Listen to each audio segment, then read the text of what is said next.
Nagsisimula ang pelikula sa iba't ibang voiceover na pinag-uusapan ang paglitaw ng mga zombie sa mundo. May pakiramdam ng pagkaapurahan dahil ito ay naging isang pandaigdigang kababalaghan, at ang mga tao ay nag-aalala na baka makapag-isip pa ang mga zombie sa kanilang sarili. Ngayon, lumipat tayo sa kasalukuyang araw, kung saan gumagala ang mga zombie sa isang lugar ng simbahan. Ang ilan sa kanila ay tumutugtog pa nga ng ilang instrumento. At ang mag-asawang zombie ay namamasyal din. Ang isang lalaki na nagngangalang Riley, at ang kanyang kaibigan ay naninira para sa mga panustos, at napansin nila ang lahat ng ito ay nagbubukas gaya ng inaasahan. Laking gulat nila nang makita ang mga zombie. Sinusubukang kumilos na parang sila ay nabubuhay na tao. Isa sa mga zombie na nagngangalang Big Daddy, napansin ang lalaki, at sumenyas sa mag-asawang zombie na atikihin sila. Walang oras na sayangin, tinatakbuhan ng kaibigan ang kanilang mabahong puwet palayo sa pinangyarihan. Ngayon, nakita namin ang isang bangkay na biglang muling nabuhay sa isang pangit na zombie. Gayunpaman, pinatay ito ng isang scavenger na lalaki na nagngangalang Bully bago ito makapagdulot ng anumang kalituhan. Pagkatapos, isang misteryosong tao ang lumapit kay Riley at sa kanyang kaibigan, ngunit nahayag na siya ay isang normal na tao. Nagngangalang Charlie, na may sunog na muka na parang zombie. Ang mga lalaki ay nagsasama-sama, at nag-uusap ang kanilang susunod na plano ng pagkilos, habang nakikita rin natin ang isang higanteng nakabaluti na truck na pinangalanang Dead Reckoning, na ginagamit upang maglakbay sa mga lugar ng zombie ng madali. Si Bully at ang kanyang survivor team ay sumali kay Riley at ang kanyang mga tauhan, na nagbabanggit na ang mga zombie ay nagiging masigla. Hindi sineseryoso ng Bully ang mga bagay-bagay, at gusto lang matapos ang supply run. Sinabi ni Riley na ito ang kanyang huling rodeo, kaya ayaw niyang may magkamali. Tumawa lang si Bully, at sinabing siya nga ginagawa rin ito sa huling pagkakataon. Nalaman namin na ang mga zombie ay madaling kapitan ng liwanag, tulad ng makikita kapag sila ay nag-ambala at nagyelo ng ilang mga paputok. Sinusubukan ni Big Daddy na alarma ang ibang mga zombie na ito ay isang bitag, ngunit ito ay walang silbi habang ang survivor team ay dumaan, at pinapatay ang lahat. Ang mga zombie sa kalsada, nasasaksihan ni Big Daddy ang kaguluhan sa kanyang paligid, at maging emosyonal na makita siya. Inalis sa kanya ang mga kaibigang zombie, tila isang madaling misyon, ngunit huminto ang paputok.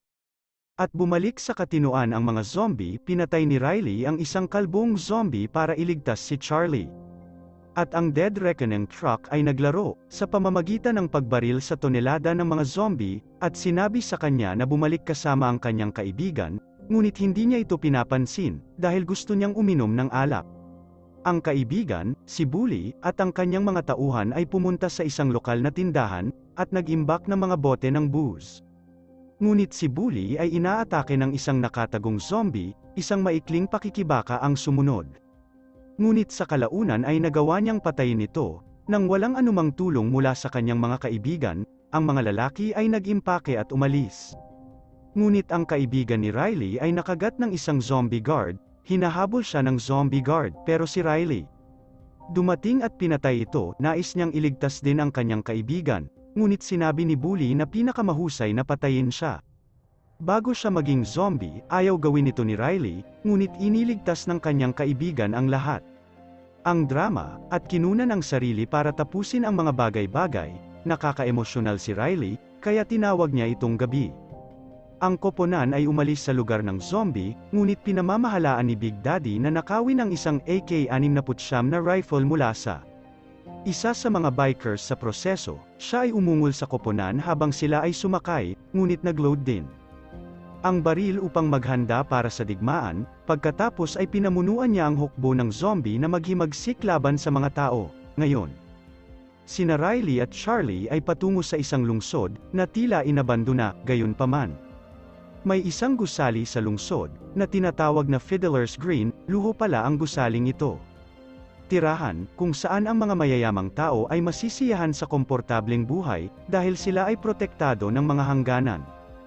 Handa na si Bully na tamasahin ang buhay na ito, ngunit binibigyan siya ni Riley ng kalungkutan dahil sa pagkakasangkot sa kanyang namatay na kaibigan sa kanya. Pagnanakaw ng alak, ito ay humahantong sa isang pagtatalo sa pagitan ng mga lalaki, ngunit sa huli ay naghiwalay sila, at si Riley pumapasok sa abandonadong bahagi ng lungsod, kung saan namumuhay ng walang awa ang mga mahihirap ang mga pagkakaiba. Sa klase ay maliwanag habang si Bully ay pumasok sa Fiddler's Green, at gumagalaw upang makilala ang isa sa mga miyembro ng board. Sa gitna nito, nakikita natin ang militar na kumikilos habang binabaril nila ang isang rogue zombie. Sinusubukang dumaan sa isang nakuryenteng bakod na nagpoprotekta sa lungsod. Nagkita sina Riley at Charlie A. Rebelding grupo sa abandonadong lugar, at masayang tinanggap ng kanilang rebel leader, kami. Alamin na pumunta dito si Riley para kunin ang kanyang sasakyan, para makapunta siya sa Canada at magsimula ng bagong buhay. Samantala, nakasalubong ni Bully ang assistant ng board member, ngunit nakakarinig ng kakaibang ingay na paparating. Mula sa kanyang bahay, pumasok siya sa bahay, ngunit nakita niyang patay na ang board member, nagbigti. Napagtatanto na magiging zombie na siya, kumuha si Bully ng sandata, ngunit nabangga siya ng board member. Asawa, inabala niya ang kanyang manok sa pag-iyak, habang ang miyembro ng board ay nagising bilang isang zombie. At pinatay ang sarili niyang anak, marahas na pinapatay ng Bully ang zombie, at pagkatapos ay hinarap ng isang gwardya, siya ay tinanong kung ano ang nangyayari, ngunit sinabi na ito ay ang problema ng gwardya ngayon. Ngayon, pumunta si Riley upang kunin ang kanyang sasakyan, ngunit wala siyang nakita sa garahe, kaya napagtanto niyang niloko siya. Isang dwarf cowboy, na nagpapatakbo ng palabas sa abandonadong lugar, sa gabi, nakikita namin ang isang underground club, kung saan ang mga zombie ay ginagamit para sa libangan. Isang sexing batang babae na nagngangalang Babe, ay inihagis sa isang singsing upang mabuhay laban sa ilang masasamang zombie, at pagkatapos ay nakita namin si Riley na nakaharap sa dwarf cowboy para sa pagnanakaw ng kanyang sasakyan. Nakita niya si Babe na nakikipaglaban sa mga zombie, kaya binaril niya sila para iligtas. Nagsimula ang pagkasindak habang tumatakbo ang lahat, at nagsimulang barilin ang dwarf cowboy kay Riley at Charlie. Iniligtas ni Babe si Riley sa pamamagitan ng pagkuha ng bala para sa kanya, at pagkatapos ay ipinakita ni Charlie ang kanyang bullseye. Habang pinagbabaril niya ang dwarf cowboy mula sa malayo, Babe ay nailigtas ni Riley, ngunit ang mga pulis magpakita at arestuhin sila, pati na rin si Charlie. Ang koponan ay nakulong sa loob ng isang selda ng bilangguan.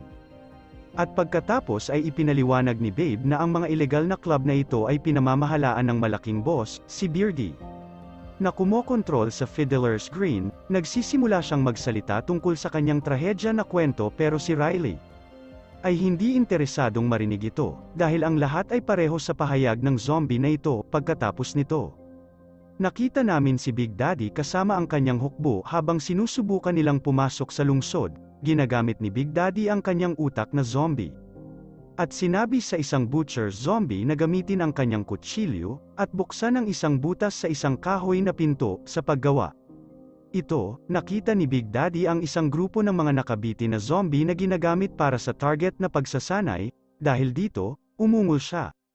Pagkasuklem, samantala, pinuntahan ni Bully si Beardy, at inalok siya ng inumin. Sabi niya gusto niya ng pwesto sa loob ng Fiddler's Green, ngunit sinabihan na mayroong mahabang listahan ng naghihintay, gaya ng inaasahan.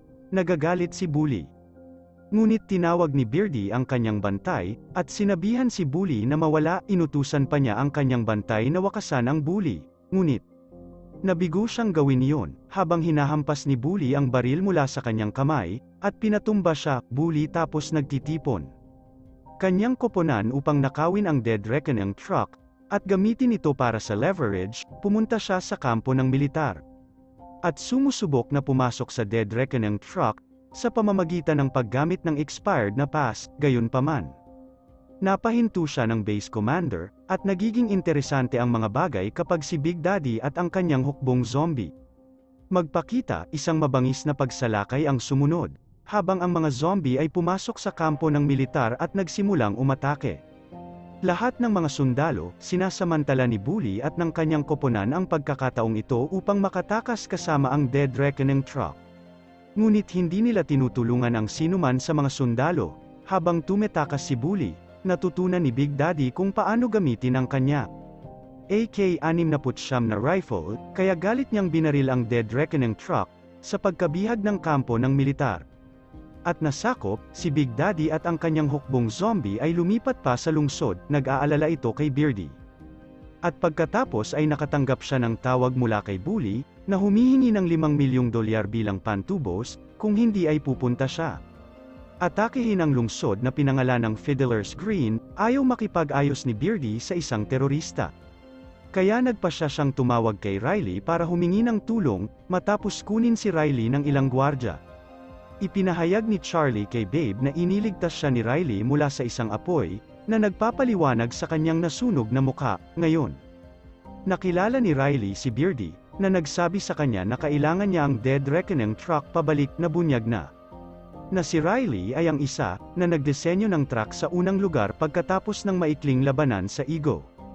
Sumang-ayon si Riley sa trabaho, at nakipag-ayos para sa Babe at Charlie na sumama sa kanya. Ngayon, nagpadala si Bully ng isa ng kanyang mga Alipors sa pick-up point para kolektahin ang ransom cash pagdating nito ang Alipors. Sinusuri ang isang walang laman na pantalan, at pinapasok ito gamit ang isang skateboard. Pagkatapos nito, humihit-hit siya ng sigarilyo. Saglit siyang natakot kapag may gumagalaw sa tabi niya, pero isa lang pala itong daga. Ngayon, maghanda sina Riley, Babe, at Charlie para sa misyon, pero pinagtatawanan si Charlie ng mabaho. Mga sundalo pinaninindigan ni Riley si Charlie, at pagkatapos ay natutugunan ng koponan ang kanilang pangunahing koponan, na binubuo ng isang matabang lalaki na nagngangalang Fatty, at isang babaeng kasamahan. Ang koponan ay nagpapatuloy, at pumasok sa kampo ng militar. Upang maghanap ng mga nakaligtas, biglang nagulat si Charlie kay Babe nang barilin siya nito. Sa kabutihang palad, siya ay pagbaril lamang ng isang zombie, na sinusubukang atikihin si Babe upang gumawa ng isang zombie na sanggol. Ngayon si Riley at isang pinuno. Pumasok ang sundalo sa isang bodega, at makahanap ng paa ng zombie. Pagkatapos nito, inilipat nila ang kanilang mga flashlight, at hinahanap ilan pang mga sundalong zombie. Ito ay isang brutal na tanawin, ngunit pinatahimik ni Riley ang pinunong sundalo, at ginagabayan siya sa pagbaril sa mga zombie ng walang awa. Samantala, binayaran ni Babe si Charlie. Pagbaril sa isang nobya ng zombie sa likod niya,